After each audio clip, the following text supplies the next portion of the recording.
అందరికీ జై శ్రీరామ్. ఈ లోకంలో మనిషి ఏదైనా సాధించాలంటే గురువు అత్యంత అవసరం.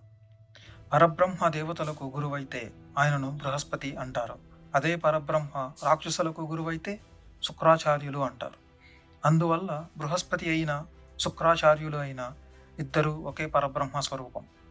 ఈ భూలోకంలో దేవతలు పాండవులుగా, రాక్షసులు కౌరవులుగా జన్మించారు. ఇప్పుడు మనం దేవదానవులకు గురువైన ద్రోణాచార్యుడి గురించి తెలుసుకుందాం. హస్తినాపురంలో భీష్ముడు కురు పాండవుల కోసం ధనుర్వేదంలో నిష్ణాతుడైన గురువును వెతకడం ప్రారంభించాడు. ఒకరోజు కురు పాండవులు అరణ్యంలో గోటి బిల్ల ఆడుతుండగా ఒక బిల్ల నీరు లేని బావిలో పడిపోయింది. దాన్ని ఎలా తీయాలో తెలియక అందరూ ఒకరి ముఖం ఒకరు చూసుకున్నారు. అప్పుడే అక్కడ ధీరుడైన ఒక సాధువును చూసి సహాయం కోరారు. అప్పుడు ఆయన ఇలా అన్నాడు: ఏమిటి మీ బలం, ఏమిటి మీ క్షాత్రం? భరతవంశంలో పుట్టి ఒక బిల్లను కూడా బయటకు తీయలేరా అని రోషంతో పలికి అతను తన ఉంగరాన్ని బావిలో వేసి ఇలా అన్నాడు: మీ పిల్లతో పాటు నా ఉంగరం కూడా బయటకు తీస్తాను, నాకు ఉద్యోగం ఇస్తారా అని. యుధిష్ఠిరుడు ఇలా అన్నాడు: కృపాచార్యుని అనుమతితో శాశ్వత ఉద్యోగం ఇస్తాం అని అనగా ఆ సాధువు మంత్రించిన బాణాలతో ఒకదాని వెనుక ఒకటి గుచ్చి బిల్లను, ఉంగరాన్ని సులువుగా తీశాడు. అప్పుడు కురు పాండవులు ఆశ్చర్యంతో నిలబడి ఇప్పుడు మేమేం చేయాలి అని అడిగాడు. అతను ఇలా అన్నాడు: నా గుణాలను భీష్ముడికి చెప్పండి, అతనే ఏమి చేయాలో అది చేస్తారు అని అన్నాడు.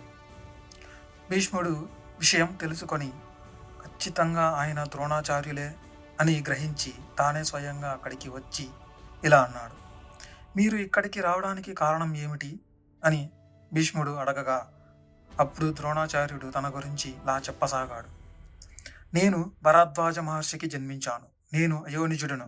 నా తండ్రి గారి శిష్యుడైన అగ్నివేశుని వద్ద శిష్యరికం చేశాను. అగ్నివేశుడు నాకు ఆగ్నేయాస్త్రాన్ని ఉపదేశించాడు. అదే సమయంలో నా తండ్రి గారి మిత్రుడైన పృషతుని కుమారుడు ద్రుపదుడు కూడా అగ్నివేశుని వద్ద శిష్యరికం చేయడానికి వచ్చాడు. ఆ సమయంలో నేను ద్రుపదుడు మంచి స్నేహితులమయ్యాం. ద్రుపదుడు నాతో ఇలా అన్నాడు: నేను రాజైన తర్వాత నా రాజ్యాన్ని నీవు కూడా అనుభవించవచ్చు అని సత్యప్రమాణం చేశాడు. నేను ఆ మాటను ఎప్పుడూ గుర్తుపెట్టుకొని ఉండేవాడిని. పితృదేవతల ప్రేరణతో నాకు వివాహం కావాలని, పుత్రులను కనాలని కోరుకొని కృపిని పెళ్లి చేసుకొని అశ్వత్థామను కన్నాను. ఒకసారి ధనవంతుల పిల్లలు ఆవు పాలు తాగుతుంటే అశ్వత్థామ కూడా ఆ పాల కోసం ఏడవసాగాడు. నాకు ఏమి చేయాలో అర్థం కాలేదు. యాచించకుండా ధర్మబద్ధంగా ఒక ఆవును పొందాలని ప్రయత్నించాను. కానీ ఎక్కడికి వెళ్ళినా ఒక్క ఆవు కూడా దొరకలేదు.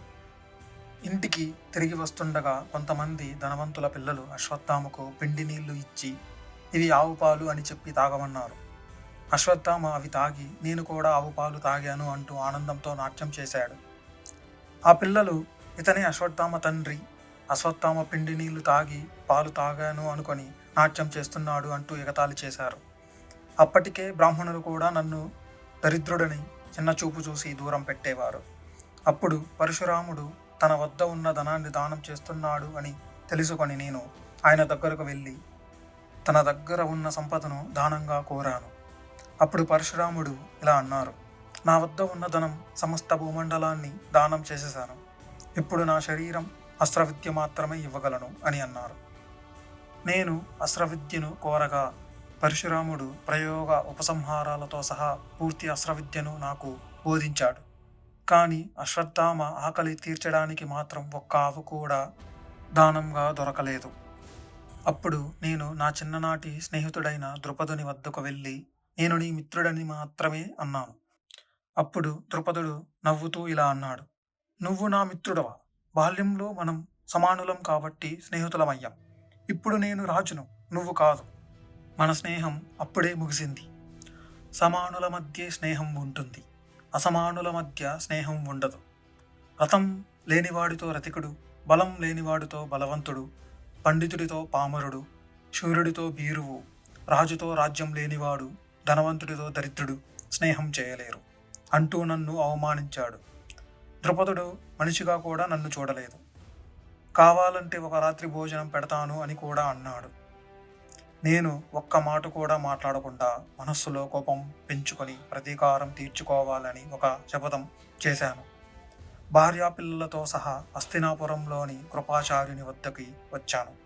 అప్పటి నుండి ఇక్కడ అజ్ఞాతంగా నివసిస్తూ కౌరవ పాండవులకు కృపాచార్యుని తర్వాత నేను అస్త్రవిద్య నేర్పడం ప్రారంభించాను. భీష్మ, నా శపథాన్ని ద్రుపదుడిపై సద్గుణాలున్న నా శిష్యుల ద్వారా నా ప్రతీకారం తీర్చుకుంటాను. అందుకే కాక నీ కోరికను తీర్చడానికి కూడా హస్తినాపురానికి వచ్చాను అని భీష్మునితో పలకగా, అప్పుడు భీష్ముడు ఇలా అన్నాడు: నీ ధనస్సుకు ఉన్న వెంటినారిని దించి కురు పాండవులకు అస్త్రవిద్య నేర్పండి. కౌరవ రాజ్య సంపద, దేశం, రాజధాని అన్నింటికీ మీరే అధిపతి. మా భాగ్యం వల్లే మీరు మాకు దొరికారు. మమ్మల్ని అనుగ్రహించండి అని భీష్ముడు ద్రోణాచార్యులతో అన్నాడు. జీవితంలో గురువుగారి గొప్పతనం తెలిసిన భీష్మాచార్యుల వారే తన మనవళ్లకు ఈ భూమిపై జన్మించిన దేవదానవ గురువైన బృహస్పతిని గురువుగా చేశారు. ఆయనే ద్రోణాచార్యులు. భీష్మాచార్యుల గురువు గారు ఎవరో తెలిస్తే కమెంట్ చేయండి. ఇక తర్వాత భాగంలో ద్రోణుడు తన శపథాన్ని ఎలా తీర్చుకున్నాడో తెలుసుకుందాం. కంటెంట్ నచ్చితే సబ్స్క్రైబ్ చేసుకోండి. జై శ్రీరామ్.